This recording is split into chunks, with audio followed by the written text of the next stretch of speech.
Alright guys, welcome to Express Vars Publishing, and in this video I want to fulfill my promise of showing you guys how to design cookbook.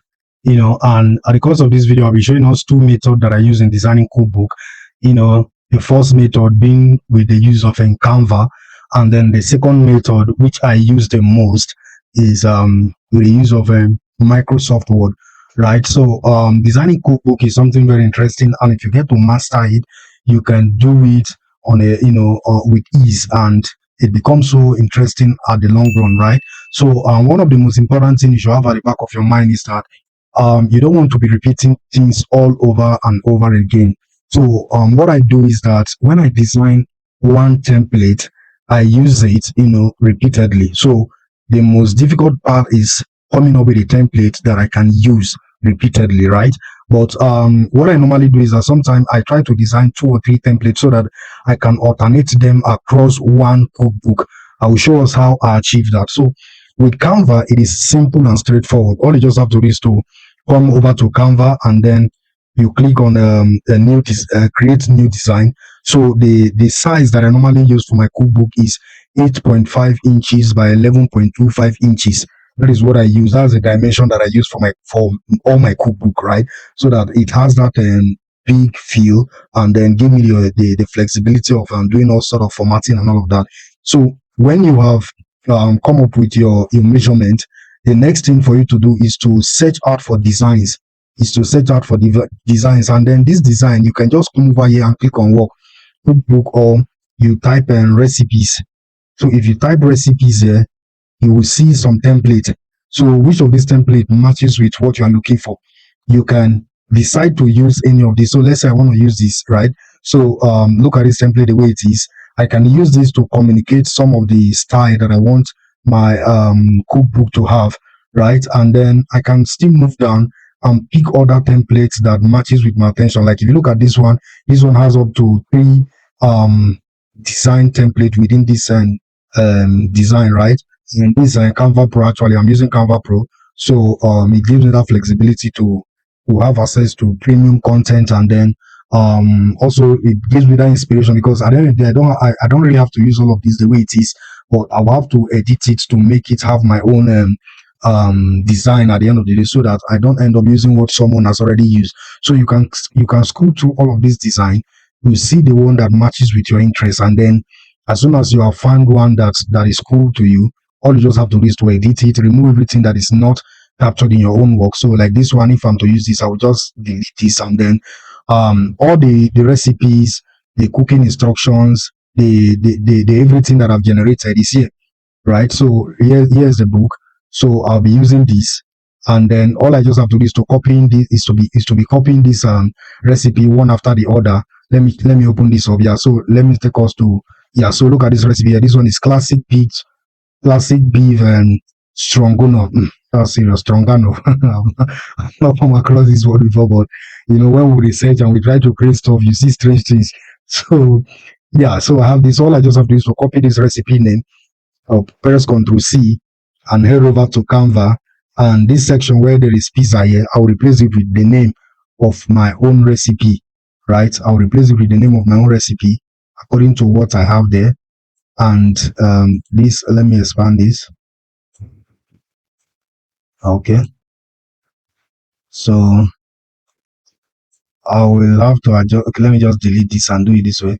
So this, I will come to effects, and I will use this background, and I will change the color. So the color here should be this. Perfect. So I will center it, click on center. Perfect. So that's a recipe name, and then the next thing is the preparation time and all of this. So I'll copy this, and I will head over to Canva again, and where are the information here? So here's where you can find that information. So all I just have to do is to paste it here. First, let me paste it this way so that I'll be able to pick them one after the other. So the preparation time is 15 minutes, which is already here, and then the cooking time, mine is a cooking time, not total time, so I will change this total time to cooking time,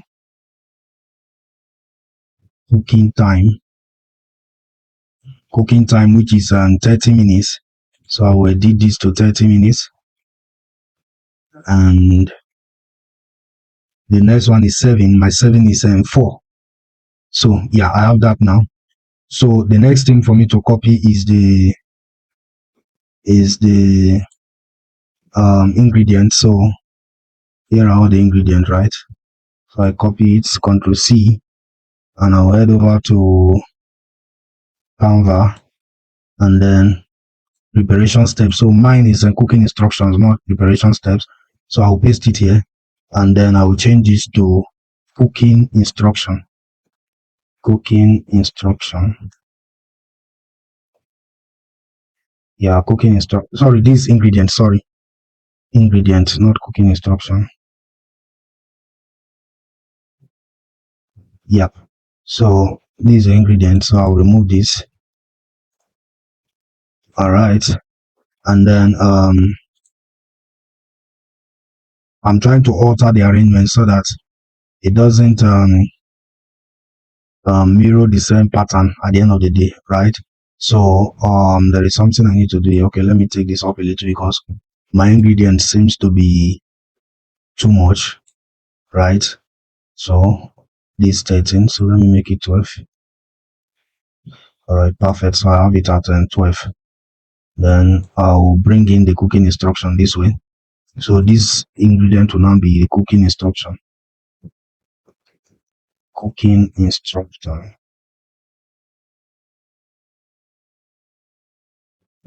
All right, cooking instructions, and then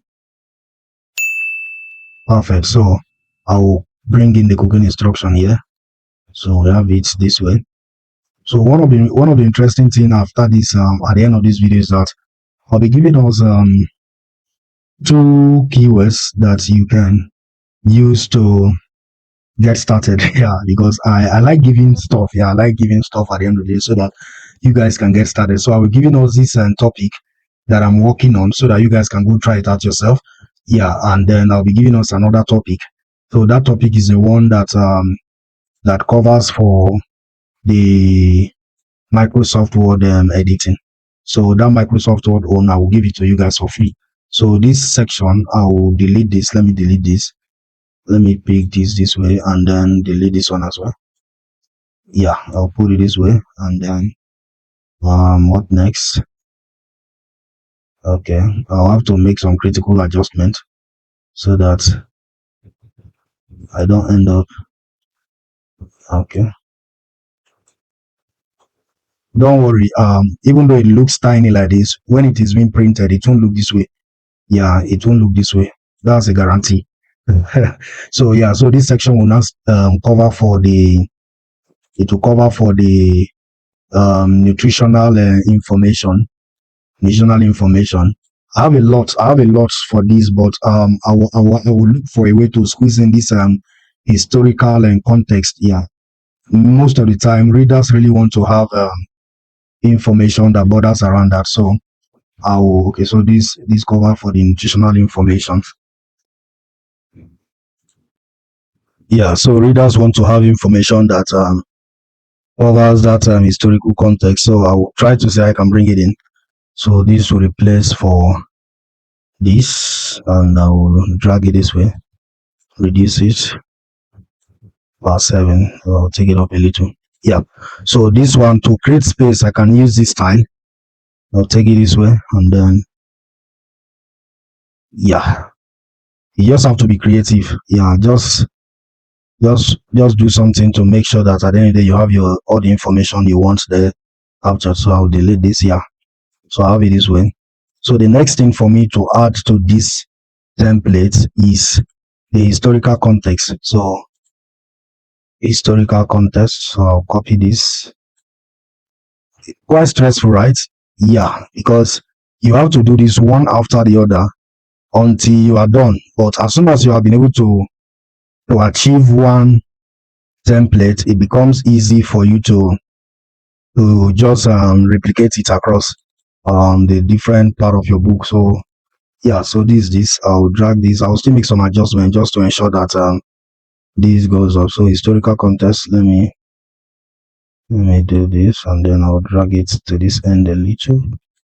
I'm always trying to be mindful of this margin so that when I download this book as PDF, and Amazon is printing it, they won't have any issue, because anything going out of this margin has a tendency of being cut out at the cost of printing.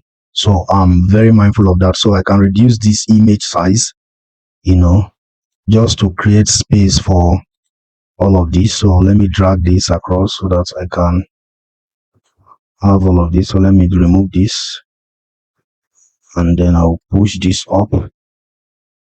Oh, perfect. Yeah, so this can go up now, and then I'll highlight this. It takes time at the beginning, but as soon as you have been able to achieve one template, all you just have to do is to use that template across. So I want to change this to, all right, let me leave it this way. Okay, historical context. So I want to take this up a little. All right, that way I will drag this, and then I will increase this to, yeah, this is better. This is better. So with this, we are done with this template. All we just have to do is to duplicate this template and use it for the next recipe. It's as simple as that. So that's how you do this, and I will show us the other method, which is the use of Microsoft. That one is simple because the advantage of that is you won't be using your data, because this one is online. Yeah, using Canva, you have to be online, and that might be quite expensive at the end of the day, because as a business person, you really have to be mindful of your expenditure, your cost of production and all of that, so I'm very mindful of those stuff, so that I don't end up spending too much, to achieve something I can achieve with ease, without having to spend much. So yes, Canva, but you know how Canva works. You have to be online to use their software and all of that. So this is the recipe, and this is a template to be used. So what if I want to use this for the next recipe? All I just have to do is to duplicate this. I'll just hit on this button, duplicate, and it's automatically duplicated. So all I just have to do is to highlight this and then come over to the next recipe, which is Mediterranean quinoa salad, and then I will come over here, replace this. Sorry, let me highlight, and then I will replace with this. Yeah, and the process continues. You just go back and copy the recipe. You copy the preparation time, the cooking time, and the servings, and then you paste and all of that. So as soon as you are done with this, but mind you, before you do all of this other information need to be on the page. So you have section for your copyright page added, about the book added, dedication, depending on all the information you have and everything you need. You need to do all of that on Canva. You need to do all of that. So before you even get to this recipe page, but I really don't want to bore us with all of that information. So that is why I have to move straight to the designing of the cookbook. So this is how you do it, and you just have to duplicate the template, and then you replace the information here accordingly. And as soon as you are done, you just download it as a PDF. So the challenge with this is that you can't upload that PDF as ebook, right? But if you want to have it as ebook, to have this kind of design as ebook, what you can do is that instead of downloading it as PDF, you can download it as JPG, that is as a picture. So you upload your ebook as a picture, right? So when you download it as a picture, you tie them up together, and then you organize them in Microsoft. So it is a Microsoft document, but the recipes and all the information that are there are in picture format. I don't know whether you understand. It's quite complicated, but you can try that out if you really understand what I'm just saying. But you don't really have to stress yourself to achieve all of that. So one of the best thing you can do is to just be mindful of the fact that any of the design you are doing here is going for your paperback and hardcover, not for your ebook. So as soon as you are done, you download it as PDF, design your cover, and you go upload. So that is that for this. So let me go over to Microsoft Word and show us how I seamlessly achieve this without burning my data, without having to use Canva and all of that. So here's a standard arrangement for all the books that I've written. So I'll be showing us how to achieve that. So this first page is the page for your title page. So I'll be showing us the title for this book later, because I'm giving it to you guys for free. So just stay through to the end and you have this topic for yourself, right? So You see here is a copyright section and all of that, and then you put your disclaimer, your liability. Always have a disclaimer and liability. It will help you. It will help you later on. You won't understand, but it will help you. Yeah, in a situation where you run into any issue, somebody want to sue Amazon or want to sue you, you can use your disclaimer and your liability notes to bail yourself out later on, right? Because you are providing the book as an information content and not as a prescription or as a guide or nutritional recommendation for anybody, right? You are just trying to create an information that will help people to do one or two things that borders around diet and all of that, and you are not standing as a dietitian, right? So if they have any critical health condition, they should check in the hospital to get medical recommendation for that, right? So dedication, I always have that, and then acknowledgement, endorsement. Yeah, so sometimes I do come up with endorsement, right? I use some other authors that I've used, let's say other pen names, right?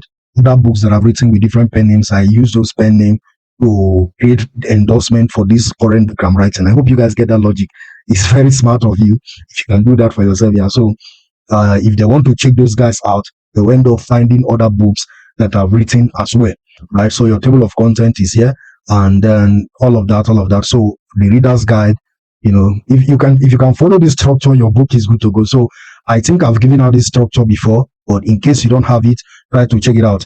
Yeah, so forward by, you have the person name, the introduction. So here's how I arrange my book. So this is the image that I use for this. So sometimes for me to be able to keep this image in one position, I use table. So I bring in a table first. I bring in a table like this. Let's say insert table. I go to insert, and then I come to table. I insert one cell. So it is inside this cell that I will now add this image. The reason why I do that is to keep the image in one position so that it doesn't move around and then end up scattering my work at the end of the day. So all of the images that are on my work are inside a table, right? So you can see the table here. So yeah, that's how I achieve that. And I do that across. And when I get to the recipe section, I will show something very interesting, how I design recipes for my book, right? So you can see that I split some of the section of my book into two columns so that it can reduce the space and then end up giving my book that aesthetic feel at the end of the day, right? So now here's the recipe section. If you look at this recipe section, what do I use in achieving this? I use table to design my recipe. So I will end this video and then we'll continue the part 2 because I don't really want this video to be lengthy. So it is in that part 2 that I'll be giving us the topic for this cookbook so that we can go try it out for ourselves. So see you in the next video. Yeah, I really don't want this video to be lengthy. Yeah.